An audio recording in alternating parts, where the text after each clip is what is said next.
ধর্ম জাতি উনি কখনো ভেদাভেদ করেননি। This very interesting for foreign people. A lot of foreign people, my friends, come this festival. উনি যে মেসেজগুলো আমাদেরকে দিয়ে গেছেন, সমাজে সবাই যদি এটা আমরা মেনে চলতে পারি, তাহলে মনে হয় না আমাদের বাংলাদেশে এত মারামারি হানাহানি কিছু থাকবে। ধর্মের উপরে একটা জায়গা থাকবে, সেটা হচ্ছে মানুষত্ব, যেটা আমাদের এই সাইজি শিখিয়ে দিয়ে গিয়েছেন। আমরা ঢাকা থেকে এসেছি, আমরা বেসিক্যালি লালনের এই যে জাতীয় পর্যায়ে একটি অনুষ্ঠান হচ্ছে এটি দেখতেই আসা ঢাকা থেকে আমাদের। কারণ ওনার একটি উক্তি ছিল যে সবার উপরে মানুষ সত্য, মানে ধর্ম জাতি উনি কখনো ভেদাভেদ করেননি। সো এই উক্তি থেকেই আমরা অনুপ্রাণিত হয়ে ওনার ভক্ত হিসাবে আমরা এই অনুষ্ঠানে আজকে এসেছি। This is first time for me. I am come from Russia. This very interesting place, very interesting culture.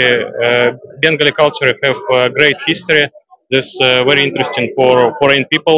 A lot of foreign people, my friends, come this festival. Thank you for organization. This very good, very big job for this Kushchaya city. Yes, thank you for this Lalon Shah festival. This very interesting for me. Thank you.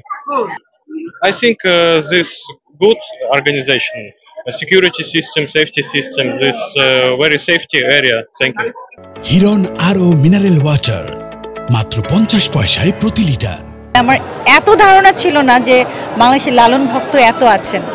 তো আমি এখানে এসে যা দেখতে পাচ্ছি আমি আসলে খুবই মানে অবাক হচ্ছে এবং পাশাপাশি খুব মানে গর্ববোধ করছি যে বাংলাদেশে লালন শাহর এত ভক্ত আছেন এবং উনি যে মেসেজগুলো আমাদেরকে দিয়ে গেছেন, সমাজে সবাই যদি এটা আমরা মেনে চলতে পারি, তাহলে মনে হয় না আমাদের বাংলাদেশে এত মারামারি হানাহানি কিছু থাকবে। আমি এখানে এসেছি ঢাকা থেকে লালন সাইজির 135তম তিরোধান দিবস উপলক্ষে।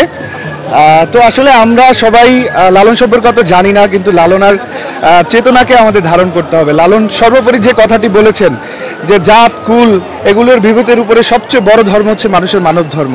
মানবতা মানুষত্ব যদি না থাকে মানুষের মধ্যে, তাহলে সে কোনো ধর্মেরই ভালো অধিকারী হতে পারে না, সে ধর্মকে বিশ্বাস করতে পারে না। অবশ্যই তার ধর্মের উপরে একটা জায়গা থাকবে, সেটা হচ্ছে মানুষত্ব, যেটা আমাদের এই সাইজি শিখিয়ে দিয়ে গিয়েছেন।